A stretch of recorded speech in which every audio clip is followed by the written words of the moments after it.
সাধু সঙ্গের মহিমাটা কিভাবে ব্যক্ত করেছেন পুরাণে। ঘটনাটা হলো, এক জঙ্গলের মধ্যে দ্বাদশ মানে 12 জন দস্যু, তারা দস্যুবৃত্তি করে পাহাড় জমিয়েছে সমস্ত সম্পদের। তো আজকে জমিদার বাড়ির মেয়ের বিয়ে, কালকে আজকে গয়না টাকা পয়সা আনা হয়েছে, ওই বাড়িতেই টার্গেট। এই 12 জন দস্যু সন্ধ্যাবেলায় কার কি ডিউটি, কারণ ডাকাত যারা করে তাদের এক একটা, কেউ সেন্টিতে থাকবে, কেউ তালাটা ভাঙবে, থাকে না বাবা। ওরা পরিকল্পনা করতে করতে দেখে তালা ভাঙার যিনি সদস্য, তিনি আজ অসুখের কারণে আসতে জানিয়েছেন, আমি যেতে পারবো না। বলেন এটা জমিদার বাড়ি, বন্দুক আছে, সেনা টেনা গার্ড আছে, আজকের এখানে একজন অবরাগলে যদি ধরা পড়ি শেষ, আর যাওয়া যাবে না। হঠাৎ করে বুদ্ধিমান একজন দস্যুর মধ্যে বলছেন, আচ্ছা আমি এই প্রতিদিন যখন আসি আমাদের আস্তানায়, দেখি এক কুটিরের ভিতরে একজন বসে বসে জব করে, তাগড়া যুবক, বেশ শরীর স্বাস্থ্য, ওকে কাজে লাগালে হয় না? বললেন ওকে তো কাজে লাগানো যায়। বন্দুকের নল ধরে ডেকে এনে বলল কি, তোমাকে সেন্টিতে থাকতে হবে, আজ আমাদের সাথে ডাকাতি করতে হবে। রাজি না হলেই, যে পিস্তল যদি বন্দুক যদি ছোঁয়ায়, বলে প্রাণটা তো আগে বাঁচায়। তো বললেন ঠিক আছে আমি যাব। ডাকাতি হলো। ভোরবেলা যখন সম্পদ ভাগ করে ওর টাকা পয়সা ওকে দিচ্ছে, এই ধর্ম ওদের আছে, টাকা পয়সা দিচ্ছে, তখন বলে এগুলো আমি নেব না, আমার গুরু মহারাজের নাম করে, হরিনাম করে আমি ভিক্ষা করে 2-3 বাড়ি যা পাই তাই ফুটিয়ে পাই, এগুলো তোমরা ভাগ করে নাও, আমার প্রয়োজন নাই। হঠাৎ করে যে ওকে ডেকে এনেছিল সে সর্দারকে বলছে, একটা জিনিস লক্ষ্য করেছেন, আজকে ডাকাতি করতে গিয়ে আমাদের ভিতরে খুব বেশি ভয় সন্ত্রস্ত আমরা, আর নির্বিঘ্নেই কাজটা হয়ে গেছে। এই ঈশ্বর ফিশ্বর ডাকে, এর কোনো অলৌকিক কিছু হতে পারে। সর্দার একে রেখে দিলে হয় না, একে রাখলে হয় না সাথে, একে নিয়ে গিয়ে আজকে আমরা কোনো উদ্বিগ্ন হয়নি। সর্দার বলছে ভালো কথা বলেছে, এর তো লোভও নেই, সোনা দানা পেয়ে বলছেন আমি ভিক্ষা করে খাই, এগুলো প্রয়োজন নেই, এই তোমাকে থাকতে হবে। সাধু তো বোকা না, ভগবানের ভজন করে তো ওর মাথায় অন্য বুদ্ধি এসে গেছে, যদি এদের ফেরাতে পারি প্রভু, তোমায় দায়িত্ব তো দিয়েছ। বলেন আমি রাজি আছি, আমি তোমাদের সাথে রাজি আছি, মাস 30 দিনের আমি 29 দিন তোমাদের সাথে ডাকাতি দস্যুতা করব, কিন্তু একদিন আমার আজ্ঞা অনুযায়ী, আমার উপদেশ অনুযায়ী তোমাদের চলতে হবে। রাজি থাকো তো? আছি, নাহলে মৃত্যুকে আমি ডরাই না। ডাকাত সর্দার এসে বলছে আরো বোকা, 29 দিন আমাদের সাথে? আরে চাকরি যারা করে তারাও তো সাপ্তাহিক ছুটিতে ভোগ করে, আমরা একদিন ছুটি কাটাবো ওর সাথে? বোকা, রাজি। 29 দিন ডাকাতি হলো, দস্যুবৃত্তি হলো, সোনা দানা টাকা পয়সা জোগাড় হলো, কালকে ওর দিন। আচ্ছা তুমি বলো কি কি সূচিতে আছে সকাল থেকে? বলো সকাল না, কাল ভোরে উঠতে হবে তোমাদের। আর তোমাদের আস্তানায় তো আমি ছিলাম, আমার আস্তানায় কাল সকালে যাবে, কাল সকালে ভোরবেলা যাবে। কি করেছে জানেন? ভোরবেলা যাওয়ার পরে দেখছে একজন পরামানিককে রেখেছে, ক্ষৌর কর্ম নরসুন্দরকে। বললেন এগুলো কেন? বলে এখন আজকের দিন আমার, 29 দিন আমি তোমাকে তো কথা দিয়েছ, আজকে তোমাদের এই চুল দাড়ি ক্ষৌর করবে ও, মাথা মুন্ডন করে। ডাকাত গোপে হাত বুলোচ্ছে, ওদের তো ওগুলো বাহার। বলে এইগুলো কাটলে? বলেন সর্দার মেনে নিন, ও তো একদিনের জন্য বলেছেন, আবার ওটা গজাবে। আচ্ছা ক্ষৌর কর্ম করা হলো, সরোবর থেকে, জঙ্গলের সরোবর থেকে স্নান করিয়ে আনা হলো, ওদের দাদা সঙ্গে রাধাকুণ্ডে তিলক করে দিলেন, ধুতি পরিয়ে দিলেন, আসন পেতে বসতে দিলেন, আর বললেন তোমরা এখানে বসে বসে অন্তত 108 বার আমার এই ভগবানের নাম তোমরা জপ করো, শ্রদ্ধা না হলেও, রুচি না হলেও করো। এই নাম যখন জপ করছে, ওদিকে কি ঘটেছে জানেন? ও সারাটা রাত কেঁদেছে, হে রাধা মাধব, আমি যদি তোমার নাম, তোমার চরণে আমার কিঞ্চিত ভক্তি থাকে, আমি আমার ভক্তি ওদের দান করলাম, ওদের পথ দেখাও, ওদের সুমতি দাও। আপনারা জেনে রাখুন, আপনার অজান্তে অন্তরালে কোনো ভক্ত যদি আপনার জন্য এরকম প্রার্থনা করে না, সঙ্গে সঙ্গে ভগবান সেই প্রার্থনা তিনি মঞ্জুর করে নেন। ভক্তের আশীর্বাদ, শ্রীগুরু করুণা। হরিদাস ঠাকুরের আশ্রমে বেনাপোল পাটবাড়িতে লক্ষ্য হীরার মতো পতিতা গেল, কোনো কথাই হয়নি হরিদাসের সাথে, ইশারায় বসতে বলেছে, চলে গেছে। 3 দিনে একজন পতিতা বৈষ্ণবী হয়ে গেল। কি করে গেল জানেন? হরিদাস বলেছিল হে নাম প্রভু, আমি যদি নাম নিয়ে থাকি, এই নামের কৃপা আমি ওকে দান করলাম, ওর চিত্তবৃত্তি ঘুরিয়ে দাও, ওর চিত্ত শুদ্ধ করে দাও। এই হরিদাসের প্রার্থনার দ্বারা 3 রাত্রিতে এই লক্ষ্য হীরার মতো পতিতা পরম বৈষ্ণবী হয়ে গেল। কোন ভক্তের প্রার্থনা যদি আপনার জন্য অর্পিত হয় না, ওটা ভগবানের কাছে পৌঁছে যায়। সঙ্গে সঙ্গে কি করেছে জানেন? ওই রাজ্যের যিনি রাজার রানী, প্রভাতে গোবিন্দ তাদের স্বপ্নেতে বললেন, ওরে আমার কৃপা যদি পেতে চাস, আশীর্বাদ পেতে চাস, ভক্তি যদি পেতে চাস, অমুক জঙ্গলে 12 জন সাধু আছে, পালকি চড়িয়ে তাদের সংবর্ধনা দিয়ে আজকে রাজ পরিবারে বৈষ্ণব সেবা দাও, হরিনাম সংকীর্তন দাও। এই স্বপ্ন দেখিয়ে দিলেন রাজা রানীকেই গোবিন্দ। আহারে, ভক্তের প্রার্থনা।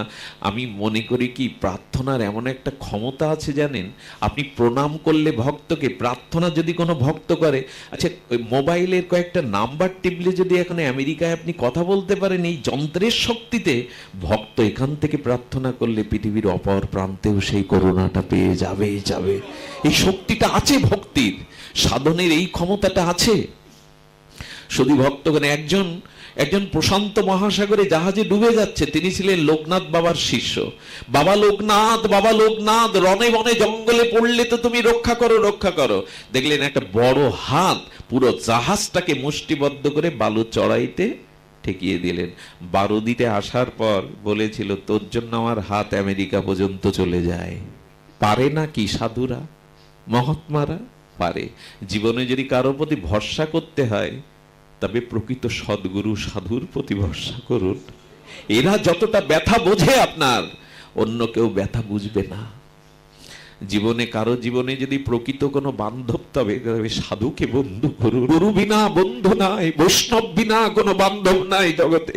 বন্ধু বান্ধব সমাজে টাকা পয়সা রূপ যৌবন থাকলে অনেক পাবেন, কিন্তু এরাই হলো প্রকৃত বন্ধু। যে আপনার আত্মকল্যাণ চায়, যে আপনাকে ভগবানে ভক্তি দিতে চায়, এরাই প্রকৃত বান্ধব, এরাই প্রকৃত জগতে বান্ধব। তো কি করেছেন ওই রাজা আজকে নিজে মন্ত্রী পাঠিয়ে 12টা পালকি পাঠিয়ে তাদের অভ্যর্থনা দিয়ে এসে বলছেন, সাধুগণ রাজা আপনাদের ডেকেছে, আপনারা পালকিতে উঠুন। দস্যুগুলো ভাবলো এটা সাধুর কোনো কারসাজি নয় তো, আমাদের ধরিয়ে দেবে না তো। সাধু হাত জোর করে বললেন, সকলে পালকিতে ওঠো। তোমরা সারা জীবন ডাকাতি করেছো, আজ আমি ডাকাতি করতে যাব, তোমাদের নিয়ে ওঠো পালকিতে। পালকিতে উঠে এভাবে রাস সংবর্ধনায় তো কখনো ভাগ্যে জোটেনি। যেই গেল মা, সেই রানীমা নিজে ওদের পা ধুয়ে দিলেন, পদস্খলন করলেন, প্রক্ষালন করলেন। পদপ্রক্ষালন করে রানীমা ওদের আরতি করে ফুল ছড়াতে ছড়াতে নিয়ে গেলেন। তাদেরকে আরতি বন্দনা করার পরে রানীমা রাজভোগ রান্না করে তাদের নিজে হাতে হাত জোর করে সেবা করালেন। শেষ বিদায় বেলা রাজা রানী দুজনে প্রণাম করে সিন্ধুক হতে মণিমুক্ত এক একজন সাধুকে প্রণামী দিলেন। তারা যখন ফিরে এলো, তখন কুটিতে আসার পরে সর্দারকে বলছে, সর্দার, সারা মাস ধরে যা করেছেন ডাকাতি করে, এই যে দামি মণিরত্ন না, এগুলো জীবনে কিছু করা লাগবে না, এইগুলো আপনি নিয়ে যান, আর আপনি কিছু করা লাগবে না, তবে আমি আপনাদের আসি। ডাকাত সর্দারের চোখে জল কেন জানেন? জীবনে মানুষের গালি ছাড়া ভালোবাসা পাই। আজ রানী পা ধুয়ে দিল, আঁচল দিয়ে মুছিয়ে দিল, নিজের সেবা দিয়ে সংবর্ধনা দিল। জীবনে কখনো তো এই প্রাপ্তি, এই সম্মান, এই ভালোবাসা পাইনি। সর্দার তার সেনাদের ডেকে বলছেন সদস্যদের, এই সম্পদ তোরা ভাগ করে নিয়ে যা, আমার আর যাওয়া হবে না, আমি এর কাছেই থাকবো, আমার আর কোথাও যাওয়া হবে না, তোরা চলে যা। সর্দারদের সদস্যরা বলছেন, সর্দার আপনাকে নিয়েই আমাদের সব, আপনি যদি থাকেন আমরাও ফিরে যাব না, আমরাও এর সাথে থেকে যাব। আচ্ছা বাবা, পরশ পাথরের স্পর্শে লোহাটা সোনা হলো। এই লোহাটা যদি পাপীর ঘরের লোহা হয়, জরাজীর্ণ লোহা হয়, কোন নিচু ঘরের লোহা হয়, পরশ পাথর নিচু ঘরের বলে, জং ধরা বলে কি সোনা করবে না? যেমনই হই পাপী তাপী, প্রকৃত বৈষ্ণব সঙ্গ হলে, প্রকৃত মহতের সঙ্গ হলে পরশ পাথরের মতো তার জীবনটাও সোনা হয়ে যায়, তার জীবনটাও সোনা হয়ে যায়। এই জন্য মহাপ্রভুও স্বয়ং ভগবান হয়ে রায় রামানন্দের কাছে কৃষ্ণ কথা শুনতে যেতেন। যেতেন গদাধর পণ্ডিত গোস্বামীর কাছে, মহাপ্রভু চোখের জলে ভাগবত শুনতেন। এই জন্য সাধু সঙ্গে হরিকথা, ছিল গুরু মহারাজ বলেছেন, সাধু সঙ্গ হরিকথাই ভক্তি লাভের একমাত্র উপায়। ভক্তি প্রাপ্তির উপায় হলো সাধু সঙ্গে হরিকথা। সাধু সঙ্গ হরিকথাই পারে আমাদের এই শুদ্ধা ভক্তি দিতে। আমি আপনাদের ছোট্ট একটা ভক্ত চরিত্র লীলা বলেই পাঠ বিশ্রাম করো। ভক্ত চরিত্র শুনুন, সাধু সঙ্গের মহা মহিমা শ্রবণ করুন, সাধুমুখে হরিকথা শ্রবণ কীর্তন করুন। এটাই ভক্তি লাভের প্রশস্ত পথ, প্রশস্ত দিগদর্শন। সেটি হলো আমাদের সদন কষাই। এই চরিত্রটা যদি খুঁজতে চান তাহলে ভক্তমাল চরিত্রে চোখ বুলিয়ে নেবেন। ভক্তমাল চরিত্রে মাধব দাসের পয়ের পাশেই আছে সদন, আর এর উপাখ্যানটি আছে অপূর্ব। নাভাজি বড় আদর করে এই চরিত্রটা লিপিবদ্ধ করেছেন ভক্তমাল চরিত্রে। সদন কষাই, কি নাম বললাম? সদন কষাই। এই সদন কষাই তিনি পূর্ব জন্মে ব্রাহ্মণ ছিলেন, কিন্তু তিনি একটা অশাস্ত্রীয় কর্মের কারণে অভিশপ্ত হয়ে কসাইয়ের ঘরে জন্ম নিলেন। কিন্তু যেহেতু ব্রাহ্মণ ছিলেন, যেহেতু কিছু ভগবত কর্ম করেছেন, এই জন্য ওনার সংস্কারটা নষ্ট হয়নি। দেখুন, প্রারব্ধ কিন্তু আপনি যতই ভগবানের ভজন করুন, ভগবান আপনার পাপ মুক্ত করবে। অগং ধন্যন্তি কাৎসেন নিহারণি বা ভাস্করা।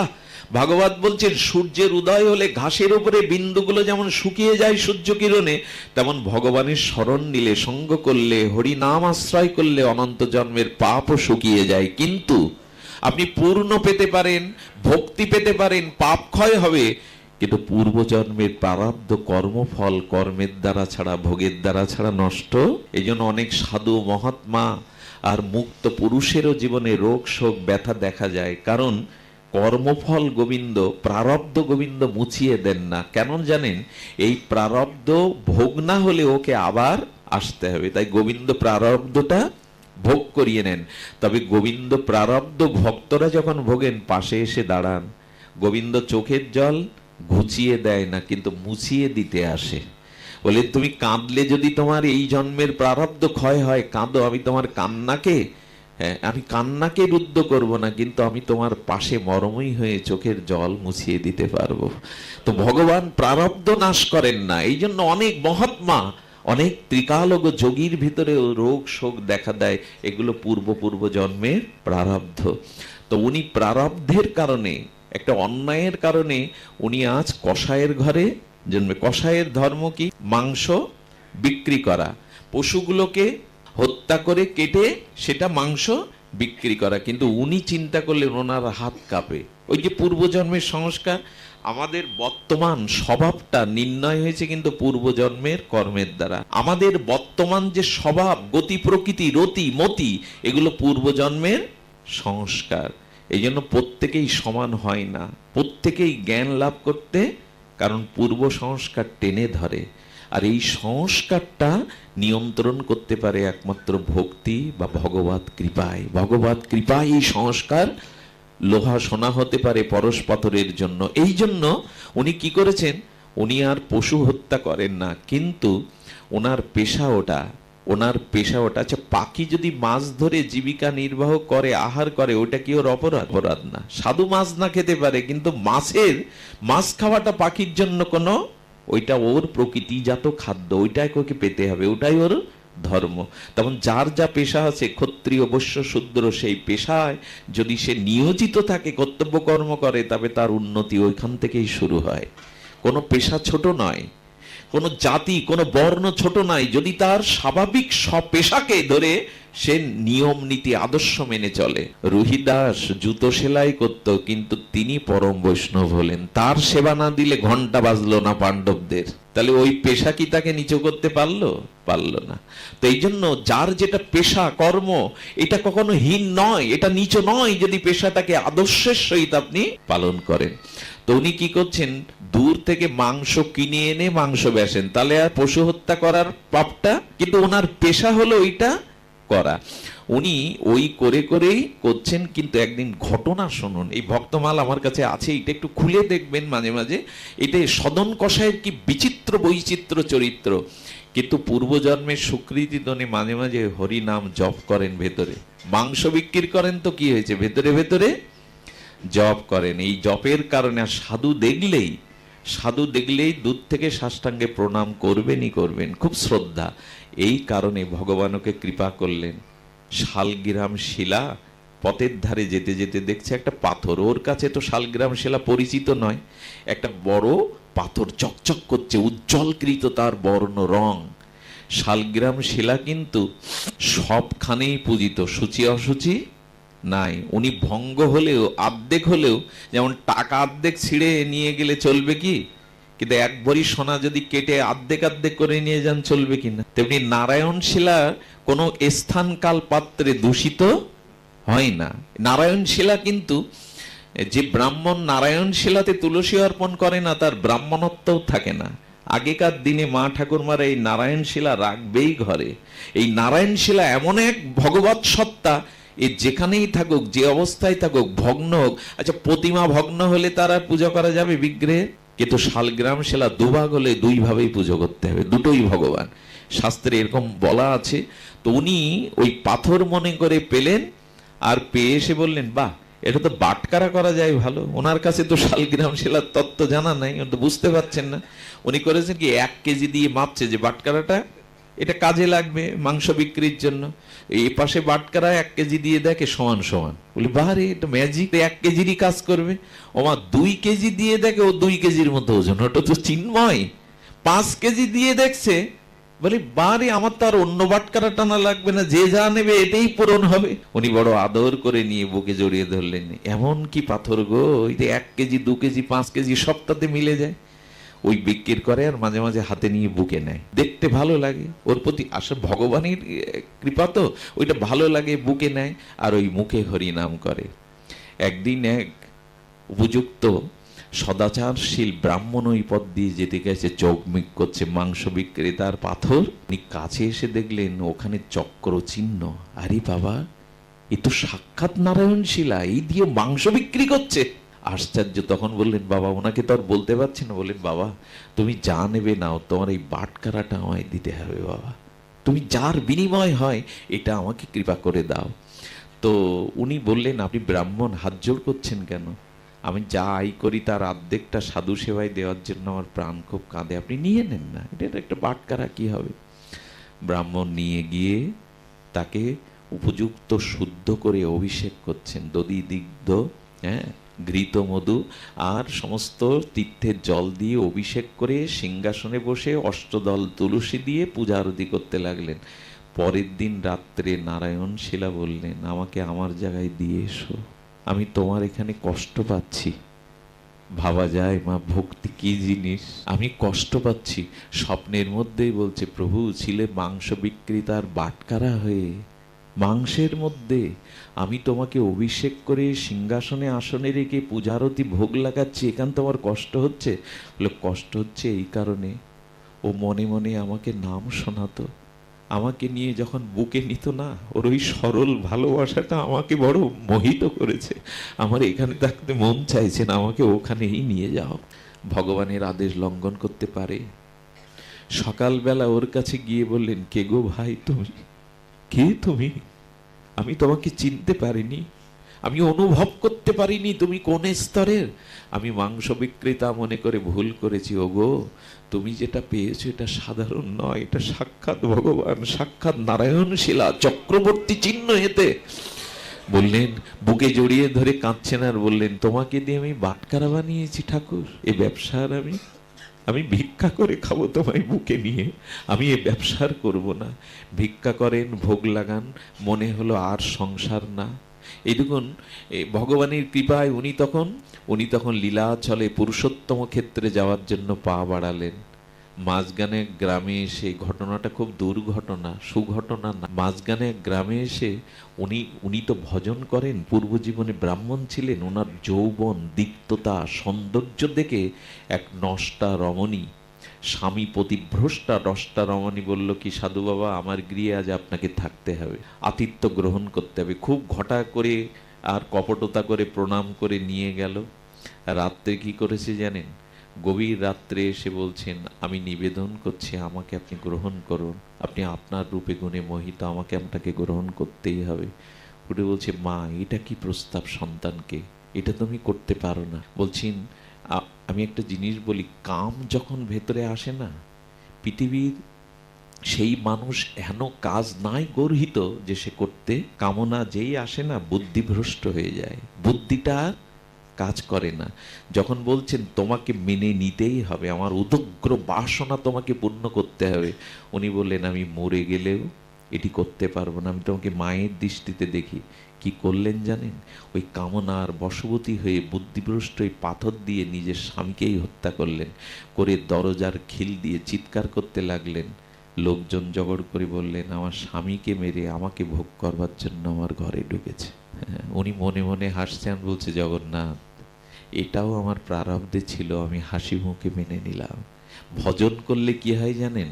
সে ভেঙে পড়ে না, মানসিক রোগগ্রস্ত হয় না, অনুকূল প্রতিকূল প্রত্যেক পরিস্থিতি সে অনুভব করে এটাও তোমার দান, এটাও আমার কর্মফল শোধ হচ্ছে প্রভু, আমি হাসি মুখে মেনে নেব। সঙ্গে সঙ্গে বিচার করে ওই গ্রামের বিচারক তার দুটো হাত কেটে নিলেন, বললেন, সাধু বেশে এই অন্যায় করেছ, তোমাকে আমরা কারাগারে দিলাম না, দুটো হাত কেটে নিল। বললেন, আমার জগন্নাথেরও হাত নেই, আমিও যারে ভালোবাসি আমিও তার মতো হই। ভক্ত হলে এটা পারে, ভক্তি থাকলে না প্রতিকূল অবস্থার মধ্যেও ভগবানের কৃপাকে ভজন করার এটাই তো মহিমা। ভেঙে পড়ে না তারা, শেষ হয়ে যায় না। নমে ভক্তা প্রণশ্যতি, আমার ভক্তের বিনাশ, সে ভেঙে পড়ে না। সংসারে অন্তত ভালো থাকার জন্য ভগবানের ভজন করা দরকার, বিপদকেও সম্পদ মনে হয়, ভজনের মহিমা এটা।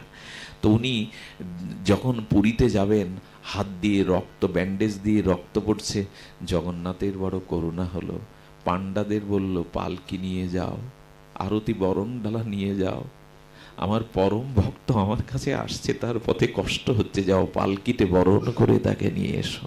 আহারি, সদন কষায়ের জন্য জগন্নাথ পালকি পাঠিয়ে ক্ষান্ত, উনিও পেছনে পেছনে চলে আসছেন ভক্তকে নেওয়ার জন্য। বন্দনা করলো, আরতি করালো, বললো জগন্নাথ পালকি পাঠিয়েছে, উঠুন আপনি।